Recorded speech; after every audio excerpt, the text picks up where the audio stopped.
채은 박사님은 세계 문자박물관 다녀오셨다고. 네, 세계 문자박물관을 다녀왔는데요. 저는 이제 인천에 오면 박물관을 가보고 싶어서 인천 박물관 리스트를 한번 쭉 찾아봤어요. 그런데 그중에 세계 문자박물관 제가 어디서도 본 적이 없는 제목의 그런 박물관이 있더라고요. 그래서 찾아보니까 생긴 지도 얼마 안 됐어요. 불과 몇 달밖에 안 돼서. 몇 달이요? 그래서 한번 가봤습니다. 근데 우리나라에도 최초로 생겼고 전 세계적으로도 문자박물관이 그렇게 많지는 않다고 하더라고요. 제 기억으로는 그때 채은 박사님이랑 뉴욕에서 같이 책 이야기하면서 박사님 활자 중독이라고 네. 그때 저 말씀하셨던 기억이 글자를 나요. 되게 좋아하거든요. 전 약간 활자 중독이어서 내용이 안 들어올 때가 있어. 그냥 글자만 읽고 있는 거야, 내가. 네. 그럼에도 불구하고 글자만 읽는 게 위안이 될 때가 있더라고요. 그냥 뭐라도 하고 있는 거.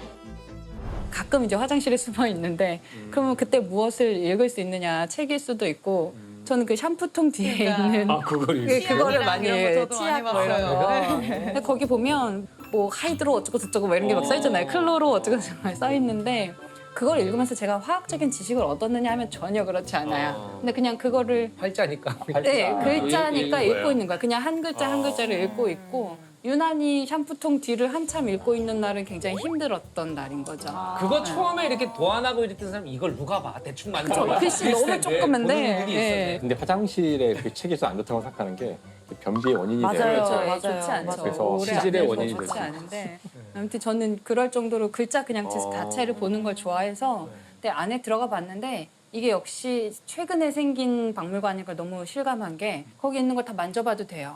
왜냐면 복제품이거든요. 네. 근데 그 뭐 함무라비 법전 그 합비 이런 게 막 있어요. 함무라비 법전이 근데 그 복제품. 복제품인데 그거를 이렇게 가까이 가서 볼 수 있고 밝은 조명에 막 종이가 바랜 것까지 다 이렇게 예쁘게 복제를 해가지고 굉장히 재밌었어요.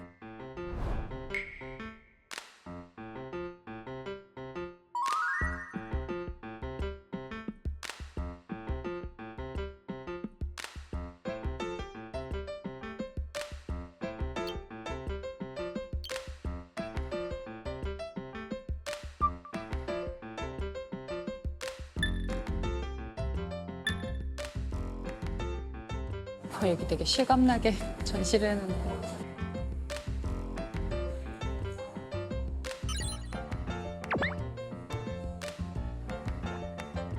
그리고 역시 문자박물관이어서 그런지 여러 나라 언어로 해설이 다 나와 있어서 이집트 문자 제일 쉬워 보이는데 동물들을 그려놓은 게 너무 재밌는 것 같아요.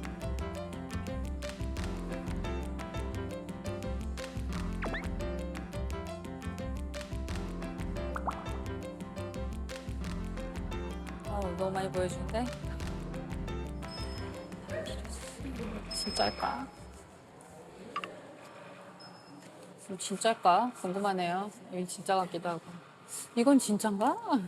양피지는 잘 모르겠는데요? 그쪽이 인테리어 필름 같은데. 싱크대 질감인데.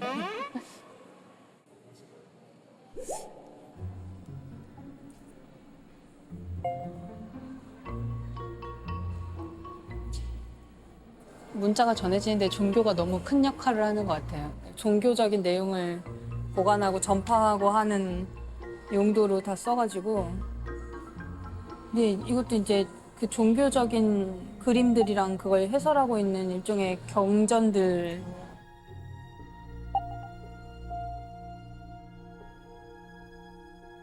성경도 있고 뭐 불교 경전도 있고 쿠란도 있고 뭐 각종 종교들의 성서들이 거기에 계속 나오는 거예요. 그냥 하나씩 배울 때는 그렇게 인지를 못하고 있다가 문자 박물관에 딱 모아놓으니까 그런 것도 굉장히 그게 되게 흥미로웠어요. 독특한 거가 활자 경전을 가진 종교들이 전 세계를 압도하는 종교가 되는 거예요. 왜냐하면 경전은 이게 전파가 빨리 되잖아요. 근데 예를 들어서 이집트의 피라미드다. 이거는 건축물로서는 압도를 하는 게 있는데 이게 문제는 얘를 옮길 수가 없어요. 와서 보는 사람만 그 경험을 할 수가 있잖아요. 지역을 벗어난 순간 건축 공간을 통해서 파워를 갖는 게 약해져요. 그러면 지역을 벗어나는 것들은 어떤 사람들이 힘을 걷느냐? 그거는 결국에는 이 경전을 가진 것들이 힘을 갖는 거거든요. 이제 신의 말씀이라고 해서 무언가 이렇게 글로 써서 가져오면은 신의 말을 대신 전달하는 거잖아요. 그때 이걸 주도했던 사람들이 필사하는 사람들이 그렇죠. 필경사들이 권력을 갖게 된 거예요. 그렇죠.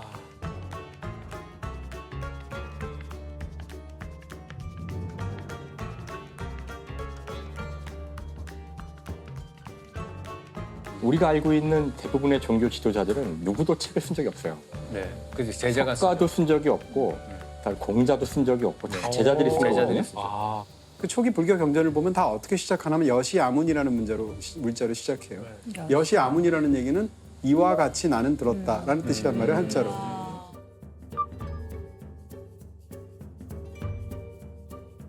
부처님이 돌아가셨어요. 근데 부처님은 직접 경전을 쓴 적이 없어요. 제자들끼리 모여서 부처님께서 뭐라고 말씀하셨지? 그럼 나는 부처님이 이 말하는 걸 이렇게 들었지 하고 쫙 읊죠. 이런 게 초기 불경이거든요. 그런데 문자가 처음 나왔을 때에는 사람들이 문자를 두려워했다고 하더라고요. 말로 하면 되는 이야기를 썼을 때 이게 이상하게 남을 수도 있고, 이제 해석이 다르게 될 수도 쓸데없는 권위를 가질 수도 있고, 글이 너무 중요해지면 이 글을 쓰는 인간들이 갑자기 권력을 맞아요. 갖게 될까 봐. 그래서 이게 얼마나 파워풀하냐 하면은 이 이민의 역사들이 많잖아요. 네. 그 지역에 가가지고 동화되지 않고서 자기의 민족적 정체성을 가지고 모여서 사는 사람들이 있어요. 근데 그게 대표적인 게 유대인들이 그렇고 그다음에 중국 사람들이 그래요. 그러니까 어딜 가나 차이나타운을 만들고 살잖아요, 이 사람들은. 자기의 동족의 아이덴티티를 유지를 한단 말이에요. 이게 몇천 년이 흐르더라도. 근데 그게 공통점이 공통의 책을 갖고 있는 거예요. 그러니까 공통의 책을 갖고 있다는 얘기는 공통의 스토리를 갖고 있다는 얘기고 되게 막강한 어떤 자본력도 가지게 되는 것 같아요. 사실은 그 책과 경전의 그 위세는 지금도 똑같이 있는데, 네. 우리나라 대한민국이 존재하는 유일한 근거는 헌법에 써 있는 그런 글자들이거든요. 네. 미국도 마찬가지고, 그러니까 사실 경전의 힘은 이미 처음에 나왔을 때부터 지금까지 계속 지속되고 있고, 우린 여전히 그 시대에 살고 있어요. 그래서 나폴레옹이 자기가 했던 업적 중에서 최고의 업적이라고 생각하는 게 유럽을 정복한 게 아니고 프랑스의 법전을 자기가 만들었다는 나폴레옹 법전을.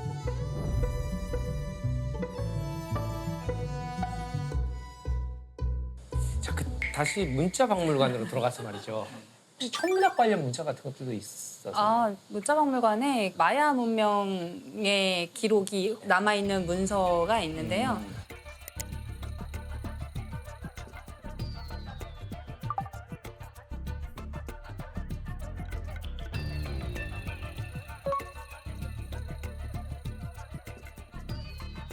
마야인들은 이제 금성의 달력을 따로 만들 정도로 천문 지식이 굉장히 높았고 천문 담당하는 공무원이 있었어요. 이 천문관이 굉장히 높은 공무원이었던 거예요. 그래서 그분들이 작성했던 그런 내용들이 적혀 있다고 하는데 네, 하는데. 가서 봤는데 네. 전혀 모르겠어요.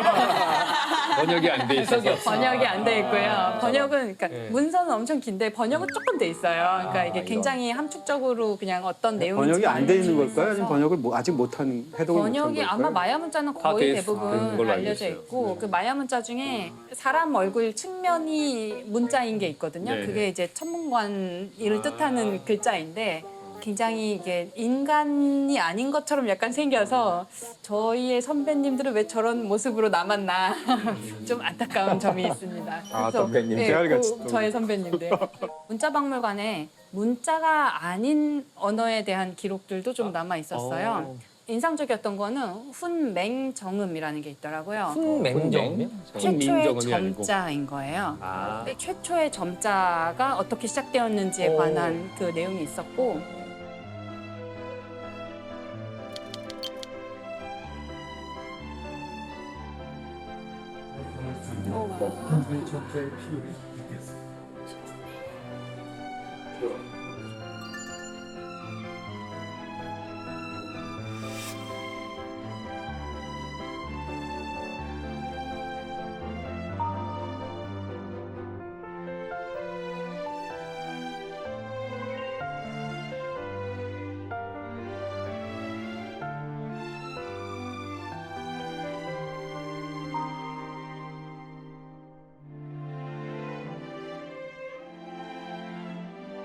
전 세계적으로 문자 중에 누가 만들었는지 아는 그렇지. 문자가 거의 없다고. 한글이죠. 전무하지 네, 않나요? 한글이죠. 날짜도 정해져 있고. 네, 왜 만들었는지도 정해져 네, 있고 누구를 위해서 했는지도 네. 적혀 있고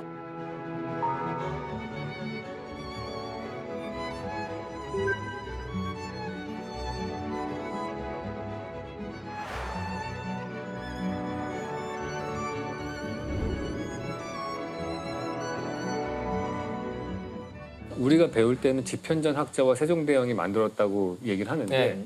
실제로는 세종대왕이 혼자 다 만든 거라고 그렇다고 하더라고요. 하더라고요. 사실 한글 같은 경우도 네. 양반들이나 당시 주류 권력에서는 안 쓰려고 했고 네. 쓰지 않았죠. 네. 이걸 썼던 사람들은 여성이었거든요. 그래서 우리는 사실 그 조선시대의 여성들한테 참 감사해야 되는데 그들이 한글 가지고 글을 쓰고 편지를 쓰고 소설을 쓰고 그 명이 끊기지 않고 와서 다행히도 20세기까지 와서 우리한테 넘겨줬기 때문에 그렇지 않았으면 아마 우린 지금 수업 시간에 세종대왕이라는 분이 한글을 만든 적이 있는데 우리는 그걸 지금 쓰지 않는다. 이렇게 배울지도 모르는데 사실 우리가 그 여성에게 정말 감사해야 돼요. 조선시대 여성들한테.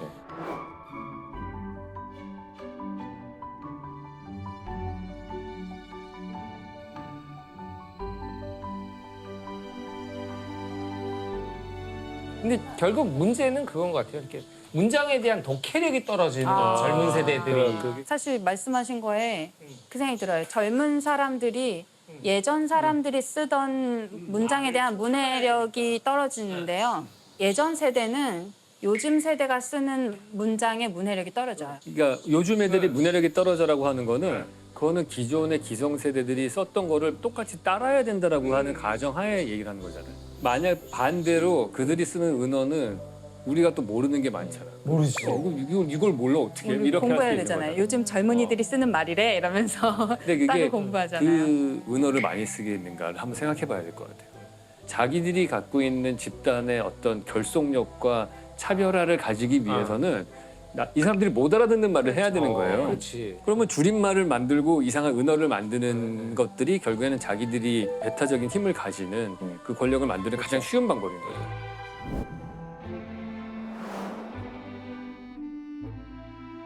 그러니까 이게 문자가 중요한 게 모든 세상을 바라보는 시각은 사실 문자 체계에 크게 영향을 받는다는 생각을 들어요. 이 책도 있잖아요. 구술 문화와 문자 문화라는 책을 보면 네. 월터 옹이 쓴 책인데 네. 문자를 쓰기 시작하는 사람들이 문자를 사용하지 않는 사람들하고 완전히 세상을 다른 틀로 본다는 거 네. 보는 거거든요. 얘기하는 건데 핵심적인 차이가 논리 자체가 없대요. 구술 문화에서는. 맞아. 그러니까 논리라는 게 선후 관계가 차곡차곡 서로 인과로 연결돼 있는 거를 말하는 것인데 그걸 부술로 할 때에는 인과의 체인을 오래 유지하기가 되게 힘들어요. 그렇죠. 마치 우리가 수학 문제를 풀 때 그 손으로 쓰면서 풀면 아주 복잡한 이런 원의 접선 문제 같은 걸 막 풀어가지고 네. 답이 탁 나오지만 이거 머릿속으로 해보세요. 아, 절대 못해요. 안 되죠. 그러니까 이런 복잡한 인과나 논리 체계의 문제는 이걸 눈으로 이렇게 쫙 봐야지만 그 전모가 보이거든요. 네. 그러니까 사실 이 문자를 썼기 때문에 우리 인류가 드디어 논리적 사고를 하게 되고 인간이 세상을 보는 틀을 완전히 바꿨다고 생각을 해요. 그래서 걱정되는 게 지금 이제 새로운 세대는 다시 구술 문화로 돌아가고 있거든요.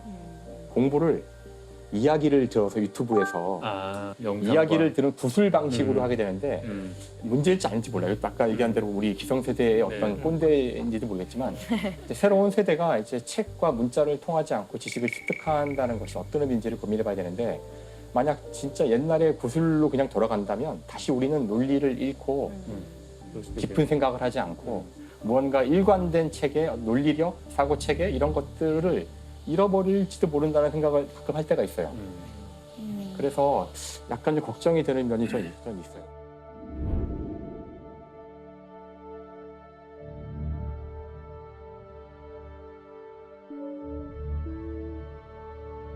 요즘에 같은 챗 GPT 같은 걸 보면 대화로 이제 지식을 습득하게 네. 되잖아요. 네. 그러면서 보이지 않게 이제 인공지능의 영향을 받고 우리의 지성이 인공지능하고 싱크로가 점점 되다 보면은 결국에 가서는 대답하는 인공지능도 하나의 개체일 거 아닙니까? 그러면 전 세계 모든 사람들의 생각이 점점 가지고 비슷해지면서 뭔가 안 좋은 방향으로 갈 수도 있죠. 인간과 그 인공지능이 결합된 형태가 되겠죠. 보통은 그렇거든요. 사실 개미 같은 거는 네. 서로 다른 다 개체지만 모두 DNA가 거의 같은 놈들이거든요. 네. 그래서 겉으로 보기에는 수천 마리가 있는 것 같지만 사실은 하나의 개체나 다름없이 이제 움직여요. 굉장히 강력한 사회를 갖고 있는 거죠.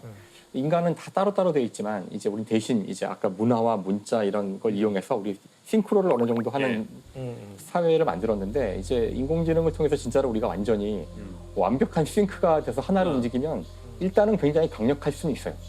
그런 어떤 국가나 어떤 사회가 나왔을 때 다른 데를 쓸어버릴 수 있을 것 같거든요. 근데 이제 그렇게 하나로 네. 통일화되면은 세상이 딱 한 번 바뀌었을 때 한 방에 한 방에 수- 당하는 거죠. 다 갈 네, 수 있잖아. 당하는 거죠. 그러니까 그런 제국들이 만들어진다고 하더라도 언젠가는 한 번 다 가서 다시 시작할 수도 있잖아요. 네.